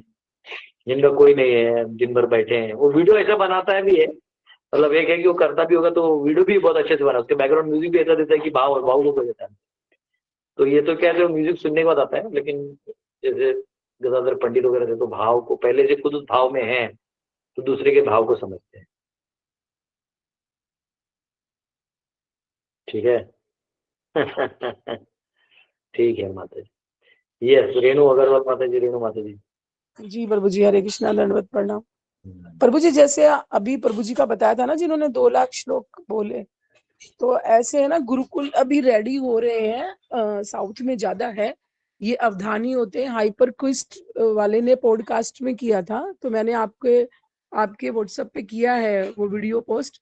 ये इनको अवधानी बोलते हैं और ये इनको ट्रेनिंग दी जाती है बाय बर्थ, और अलग अलग तरीके से, जैसे गीता के श्लोक है तो एक वर्ड से आप कितने श्लोक क्रिएट कर सकते हो, शुरू से प्रैक्टिस होती है। आवाज के साउंड के भी अवधानी होते हैं, ताल के अवधानी होते हैं, कि बहुत यूनिक है। आप वो देखिएगा वीडियो प्रभु जी, तो उसमें ऐसे बच्चे तैयार किए जाते हैं जो एआई से भी फास्ट है। जैसे इन लोगों की सभा होती है, उसमें स्टेज पे परफॉर्मेंस देते हैं ये अवधानी, तो वहां पे जैसे 10 अवधानी ऊपर बैठे हैं, बाकी ऑडियंस नीचे है, व्यूअर्स हैं जो नीचे, तो वो लोग है ना इशारों से, जैसे एक अवधानी इशारों से परफॉर्म कर रहा है अपनी आईब्रो को हिला करके, तो सामने वाला समझ जाएगा कि ये क्या बोल रहा है, डिकोड कर देगा उसको। तो ऐसे अलग अलग तरह के होते हैं, तो इसमें पूरा बता रखा है। तो ये उन्हीं मेरे ख्याल से गुरुकुल से पास आउट हुए होंगे, तो वो इतने ग्रेट है। थैंक यू प्रभु जी। हाँ मतलब ध्यान लगता है, कंसंट्रेशन लगता है कोई भी चीज अचीव करना है तो। ठीक है, अच्छा है, सब ठीक है। लेकिन हमको 11वें अध्याय का श्लोक याद रखना है, ना हम वेदेर न तपसा न दाने जया न्यातुम द्रष्टुम च तत्व। वो भगवान बोलते ना कि अरे रे सारा वेद भी कंठस्थ कर लेगा, जब तक तुम मुझसे प्यार नहीं करेगा तब तक हम। यस प्रभु जी, ये तो है।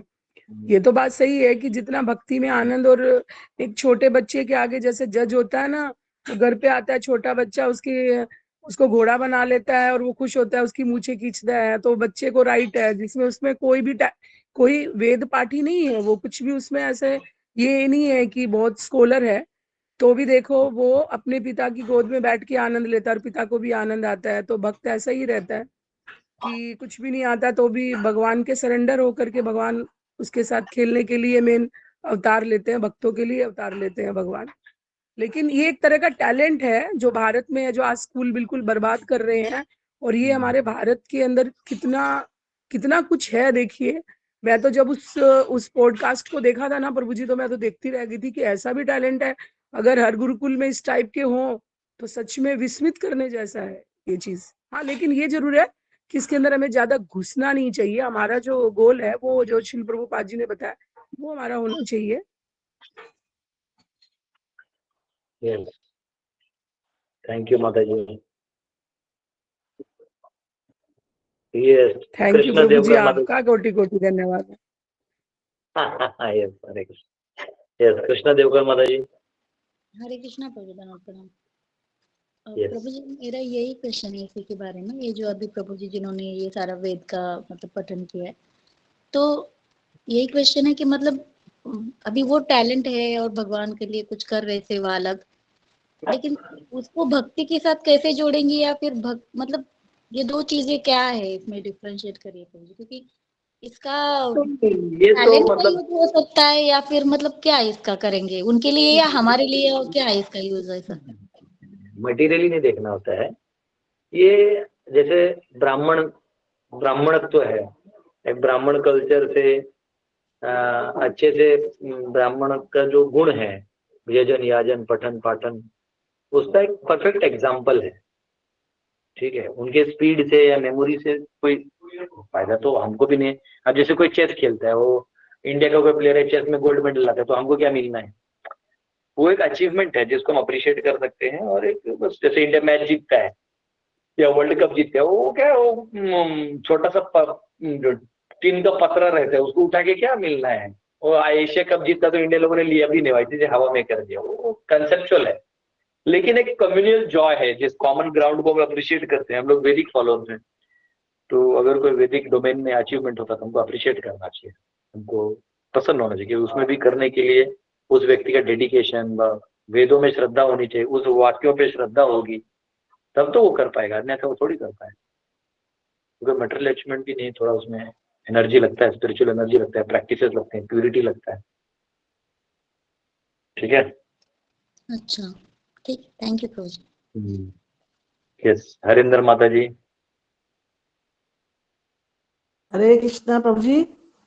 यस, प्रभु जी, जो जो स्वास्तिक का चिन्ह होता है वो घर में कहाँ लगाते हैं? स्वस्तिक का चिन्ह आप वैसे तो दरवाजे में भी लगाते हैं और घर में भी लगा सकते हैं, कोई दिक्कत नहीं, कहीं भी लगा दे, कोई दिक्कत नहीं। अच्छा, मतलब ये जैसे ये तो जरूरी नहीं कि घर के मेन डोर पे ही लगाना है? हाँ, मतलब मेन डोर शुभ माना जाता है, वहां भी लगा सकते हैं। तो प्रभु जी ये क्यों लगाते हैं? नहीं, वो तो ऑस्पिशियसनेस का साइन है। अच्छा, गुड। हाँ, ऑस्पिशियसनेस साइन। हाँ, ठीक है, हरे कृष्ण। यस, संस्कृति माता जी, ये आखिरी क्वेश्चन लेते हैं, फिर टाइम भी हो गया। यस, संस्कृति माता जी।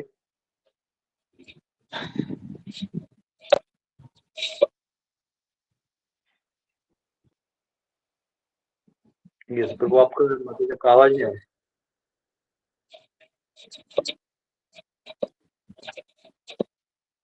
हरे कृष्ण प्रभु जी। हाँ, यस, आता येत आहे प्रभूजी आवाज? येते। हरे कृष्ण। हाँ माता जा रहे हैं। हरे कृष्ण प्रभूजी, मी मराठीमध्ये विचारू शकते? हो, विचारा। प्रभूजी, एक ट्रेट आहे, मेडिकल टर्म नार्सिसिझम त्याला असं नाव आहे. तर त्याच्यामध्ये सरळ शब्दामध्ये म्हटलं तर दगड हृदय, पाषाण हृदय व्यक्ती असतो, तो इमोशन्स रिसीव्ह नाही करू शकत की कुठल्याही प्रकारचे. म्हणजे खूप एक प्रकारे जसं प्रभुपादजी आता जर श्रील प्रभुपादांची पुस्तके वाचते ना, तर त्यामध्ये on the way to Krishna आहे ना, त्यामध्ये प्रभुपादांनी कॉन्शियसनेसवर चर्चा केली आहे, चेतना स्तर, की जितकी जास्त उन्नत आपली चेतना असते तितकं जास्त व्यक्ती रिसीव्ह करू शकतो हायर इमोशन्सला, आणि जितकी लोअर असते तो तितकाच लोअर कॅटेगरीमध्ये जातो. तर आता तुम्ही स्क्रिप्चर्सची डीप स्टडी केली आहे, तर याचं काय कारण आहे प्रभूजी, की चेतना स्तर इतकी पडून जाते व्यक्तीची की तो इमोशन्सला ऍक्सेप्ट रिसीव्ह नाही करू शकत, दगड हृदय होऊन जातो. माता जी पूछ रही है कि जैसे चेतना विकसित होती है तो हमारे भाव को, ज्ञान को हम ज्यादा ले पाते हैं, और नीचे जाते उतना भाव और ये सब कम होने लगता है। तो नार्सिसिस्टिक टर्म है आजकल मॉडर्न में।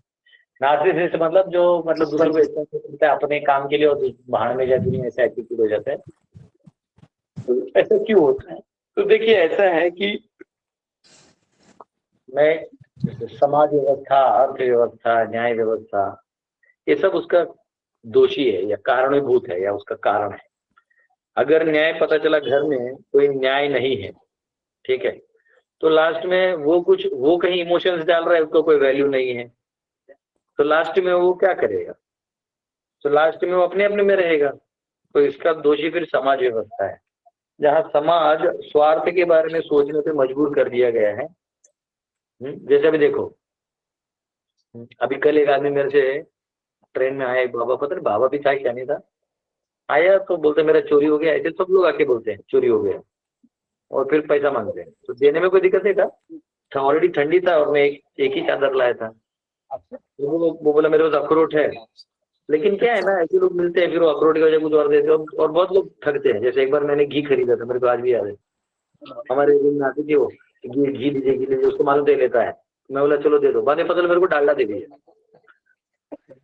अब क्या हुआ, इसे 2 बार हुआ, तो मेरे को ड्यूटी में डांटा, बोला तो आपको नहीं पता तो क्यों लेते आप। अब वो डालडा मेरे काम का है नहीं।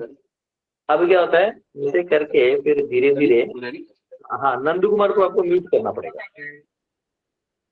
तो जब डालडा दे दिया, अब डालडा दे दिया तो क्या है, अब तीसरी बार वो औरत आई तो मैं कुछ बोल भी नहीं सकता, बेच रही थी, वो लेडी है।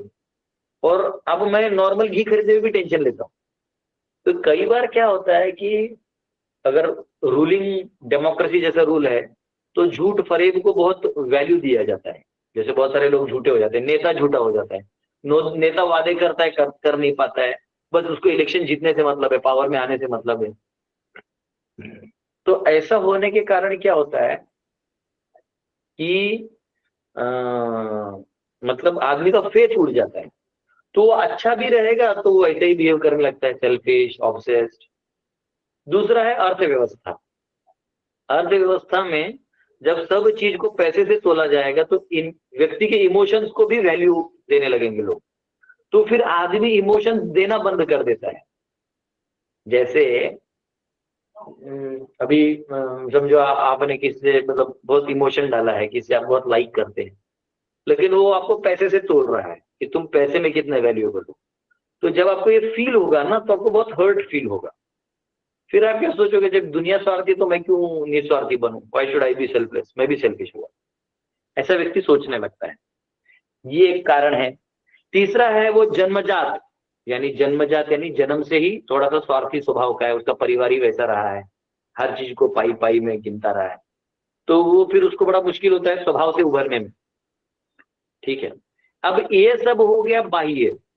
अब जहां नार्सिसिस्ट की बात आती है, यानी जो व्यक्ति उसमें मजा लेता है उसको नार्सिसिस्ट बोलते हैं। जो ऐसा परेशान है, देखता है तो कई बार वो सुधर भी सकता है, लेकिन नार्सिसिस्ट क्या होता है ना, वो मजा लेने लगता है। ये वो व्यक्ति होता है जो शास्त्रों को नहीं पढ़ के आसुरी प्रवृत्तियों को में मजा लेना चालू कर देता है। यानी अच्छे लोगों का संग लेके सुधरने के बजाय एक बैड इन्फ्लुएंस में आके वो ये काम कर लेता है। आसुरम भावम आश्रिता, फिर उसमें वो मजे लेने लगता है, उसको मजा आता है ना। तो ये टेंडेंसी फिर चालू हो जाता है। फिर वो उसको एक टर्म बना दिया आज के साइकोलॉजी में, हालांकि इतना भी डेंजरस टर्म नहीं है। ऐसे व्यक्ति को 2 कनपट्टी मार तो सुधर जाता है, लेकिन अभी डेमोक्रेसी में कनपट्टी मारना अलाउड नहीं है। तो ये चैलेंज है। तो ये एक्चुअली इसको कॉन्शियसनेस से देखा जाए तो ये सारे कारण से वो गिर रहे हैं, और लास्ट में कहीं ना कहीं वो destined to live such a life, karma भी फैक्टर में आता है, तो इसलिए वो जी रहा है। उसका एक ही सोल्यूशन है कि वो हायर कॉन्शियसनेस के लोगों को देखे, ऑब्जर्व करे और उनसे कुछ सीखे। देखो ऐसा है, मैं ऐसे तो हर एक को ये फेज आता है ना, जहाँ उसको चॉइस आता है कि मैं या तो हरामी बन जाऊं या तो मैं छोड़ दूं, है ना, ये सब है ना। तो एक पॉजिटिव लेने वाला पॉजिटिव लेता है, जिसको अच्छे गुरु मिलते हैं, सत्संग मिलता है, भगवान के बारे में पता होता है, भगवद गीता जैसे नॉलेज मिलते हैं, वो फिर पॉजिटिव की ओर जाता है, वो इस साइकोलॉजी से उभर जाता है। लेकिन जो नहीं है फिर वो क्या है वो, तो इसलिए हायर कॉन्शियसनेस व्यक्ति से टकराना ये अपने आप में एक सक्सेस है। चाहे वो इसे बोलते हैं ना, साधु संग सर्व शास्त्र कहे, लव मात्र साधु संग सर्व सिद्धि होए। जब किसी साधु से आप टकराइएगा और वो आपको ज्ञान की बातें करेगा तो उससे आपका एलिवेशन हो जाएगा कॉन्शियसनेस, ऐसा होता है। अभी मैं गया था ना, मैं पीछे एयरपोर्ट में गया, एक माता जी बहुत सारे इंडिया में स्थान में घूम चुकी है, वो बहुत सारे स्थानों में जाती हैं यात्रा कर, और सभा वो मेरे को एयरपोर्ट में मिली। कुछ बोलते बोलते कुछ उन्होंने पूछा तो मैंने भी, फिर वो महाराष्ट्र में थी, मैं भी मराठी में बोला। एल्डरली माता जी थी, मैंने बात की सब कुछ, तो करते करते मैंने कुछ अच्छी चीजें बताई उनको, तो बड़ी खुश हो गया। अरे ये तो मुझे मालूम ही नहीं था, मैं इतना जगह गई हूँ। तो मैंने बोला बहुत खुश हो गई। फिर वो अभी यात्रा में भी आ रही, बोले मैं वृंदावन आऊंगी, मैं आपके साथ घूमना चाहती हूँ। ठीक है, मैं वो यात्रा ऐसा करना चाहिए जिसमें मुझे समझे कि भगवान कृष्ण कौन है। तो ये उसका भाग्य है कि चलो कुछ तो उसको मिलेगा, फिर वृंदावन को ओरिजिनल चीज मिलेगा, फिर वो हायर ग्रेड में जाएंगे। तो वैसा ही होता है, वरना व्यक्ति बुरा नहीं होता, कोई भी व्यक्ति बुरा नहीं होता। और दूसरा प्रॉब्लम क्या है कि वर्णाश्रम आपके मेंटल बैलेंस को रखता है। वर्णाश्रम लाइफस्टाइल जो है ना, ये दुनिया परेशान जगह ही है, परंतु इसमें वर्णाश्रम सिस्टम आपको बैलेंस में रखता है। और दुर्भाग्य ये है कि हमने ही वर्णाश्रम तोड़ दिया है। हमारा हालत शेख चिल्ली की तरह है, जिस टहनी पे बैठे उसी को हमने काट दिया, और हमको प्राउड फील हो रहा है कि देखो अब हम दारू पार्टी कर सकते हैं, हम सब फ्री हैं, वुमन लिबरेशन हो गया, ये लिबरेशन हो गया। तो लेकिन उसके वजह से जो मेंटल इम्बैलेंस है उसका कोई सोल्यूशन मिल नहीं रहा है। अब मेंटल इम्बैलेंस है तो अब वो कहीं ना कहीं किसी विकृत रूप में निकल रहा है, तो हर कोई फिर और सेल्फिश और सेल्फ सेंटर्ड हो रहा है। ऐसा है, ठीक है। अभी मम्मी पापा भी सोचते हैं कि मेरा बेटा और कमाए, मेरे को पैसा ला के दे।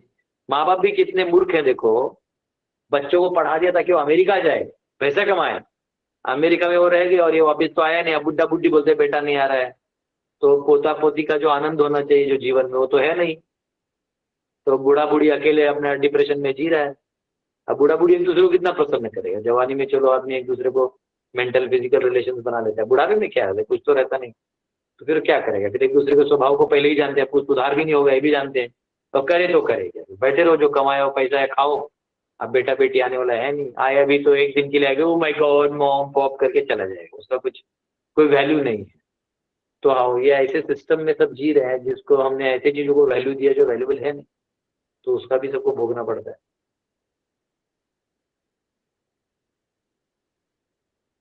ऐसा है, ठीक है। ये जितना मैं ज्ञान है उतने मेरे को समझ में आ रहा है। बाकी कोई ऐसा खास से तो बुला लो, तो बर्तन मजवाएंगे ठीक हो जाएगा। हरे कृष्णा प्रभु जी, एक हाँ। बात थी कि ये बहुतात को समझ क्यों नहीं आती ये बात, मतलब कुछ क्यों आ रही है ये? हाँ, इसलिए मैं अब सत्ताधारी बनने वाला हूँ, मैं प्राइम मिनिस्टर ही बन जाता हूँ, क्योंकि अब जब किसी को समझ में नहीं आ रहा है तो मुझे ही समझाना होगा। बिल्कुल सही प्रभु जी। जाता हूँ, आज हेमंत बिस्वा शर्मा जी को मिलता हूँ गुवाहाटी में, उनको बोलता हूँ देखो मेरे को सपोर्ट करो। नहीं ठीक है, देखिए क्या है, डेमोक्रेसी फर्जी वाला चीज है ना। जब तक राजशाही नहीं आएगा, किंग मोनार्की और धार्मिक अनुष्ठानों को जीवन में लोग कर्तव्य परायणता से नहीं लेंगे, तब तक लाइफ को लोग चीपली ले रहे हैं। सबके पास पैसा है, जैसा मन करे करो, कौन देख रहा है, डर नहीं है। वो डर नहीं है तो लेकिन डंडा तो खाएगा बाद में। इनसे भी भयंकर नार्सिसिस्ट तो नीचे पड़े हुए हैं नरक में, यमदूत लोग हैं, मारते दनादन, सैडिस्ट लोग रहते हैं, धप्पा धप मारते हैं, बहुत पेलते हैं। ठीक है, ये रेणु माता को कुछ बोलना है आखिरी में? प्रभु जी हरे कृष्णा, धन्यवाद, प्रणाम प्रभु जी, बस इतना ही बोलना था। मजाक कर रहे हो प्रभु जी। प्रभु जी, भगवान के सगुण और निर्गुण की डेफिनेशन बताइए ना, क्या होती है? हरे प्रभु जी। यस माता। प्रभु जी, इसमें गुरबानी में बोला गया है सरगुण भी निर्गुण भी और कला तार दिन सगली मोही, मतलब वही है जिसने सबको मोह के रखा हुआ है। निर्गुण और सरगुण का ये बोला गया है। सगुण का मतलब है भगवान सभी क्वालिटीज उनमें होते हैं, जो भी हमारे में क्वालिटीज उनमें होते हैं, जो भी आप देख सकते समझ सकते हैं, सब क्वालिटीज भगवान साथ जन्मादि यस्यतः।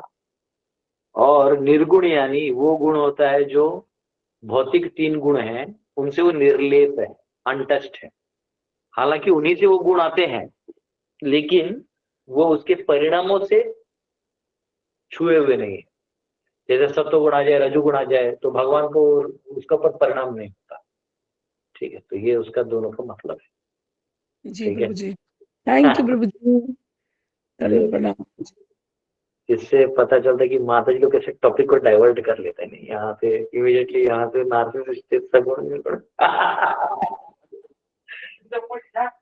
सब स्मार्ट है इधर।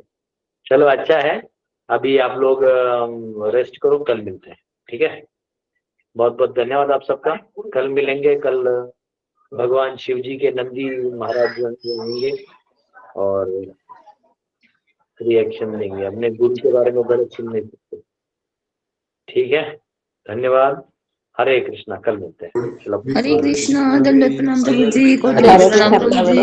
दंडवत प्रणाम। हरे हरे हरे हरे कृष्णा हरे हरे कृष्णा कृष्णा हरे कृष्णा प्रभु जी। प्रणाम। हरे कृष्णा प्रभु जी, दंडवत कोटि प्रणाम। हरे कृष्ण प्रभु जी, दंडवत दंडवत प्रणाम, प्रणाम। कोटि हरि कोटि बोल। प्रणाम। हरे कृष्णा प्रभु जी, कोटि कोटि प्रणाम। हरि बोल। हरे कृष्णा। हरे कृष्ण प्रभु जी। प्रभु जी, जैसे मैं कह रही हूँ कि आप डेमोक्रेसी के बारे में बता रहे हैं कि डेमोक्रेसी, जैसे मैं अगर बोलती हूँ, जैसे आप प्रधानमंत्री बन भी गए और बन गए, तो क्या प्रभु जी ये डेमोक्रेसी को प्रधानमंत्री बनते बनते तो बदला जा सकता है? ऐसा नहीं? वो 10 देश मजाक करते हैं, कुछ चीज आपको हल्की में लेनी। ठीक है, हरे हरे कृष्ण प्रभु जी, दंडवत प्रणाम। हरे कृष्णा प्रभु जी, दंडवत प्रणाम। जय कृष्णा श्री प्रभु जी, दंडवत प्रणाम। प्रभु जी, कुछ चीजें आपने कहा हल्के में ले लेना, वो हल्के में तो लेंगे प्रभु जी, लेकिन अभी जो ये प्रभु जी ने वचन सुनाया था कि इतना तो करना स्वामी, प्रभु जी वो रिक्वेस्ट जरूर हम सबकी तरफ लगाइए फुल फोर्स से। भगवान आप सबको, चिंता नहीं करिए, सबको जो भी भागवतम सुन रहे हैं रेगुलरली, आप सबको स्वयं भगवान दर्शन देंगे और अपने धाम में स्वयं लेके जाएंगे। मेरा वर्ड है। हरि बोल प्रभु जी, हरि बोल। हरि बोल प्रभु जी, हरि बोल। प्रभु जी ढंग से सुनाइए, प्रभु जी दोबारा रिपीट कीजिए प्लीज। हरि बोल प्रभु जी। प्रभु जी वैष्णव वाले 3 बार बोलने आप से में से पक्का हो जाएगा ना, इसलिए 3 बार बोलिए। आप में से जो भी व्यक्ति भागवतम सुन रहे रेगुलरली, आप सबको स्वयं भगवान साक्षात दर्शन देंगे। दर्शन देने के बाद भी आपको स्वयं अपने आप खुद लेके जाएंगे वो, ये मेरा वर्ड है। हरि बोल प्रभु जी, हरि बोल। आपके चरणों में कोटि कोटि दंडवत प्रणाम प्रभु जी। हरि बोल हरि बोल हरि बोल प्रभु जी। हरि बोल। हरि बोल। हरे कृष्णा प्रभु। रेणु माता जी, निर्गुण ये लाइन में सरगुण आप, निर्गुण भी होई, कला तार्जिन सगली मोही, मतलब जो मोहते हैं वो किससे नहीं मोहते है ना, मोह तो उन्हीं में है, बस वही सरगुण है, वही निर्गुण है। जी माता जी, धन्यवाद। हरे कृष्ण। ठीक है, कल मिलते हैं वैष्णव। हरि बोल। हरे कृष्ण प्रभु जी, हरे कृष्ण। प्रभु जी हरे सब कृष्णा।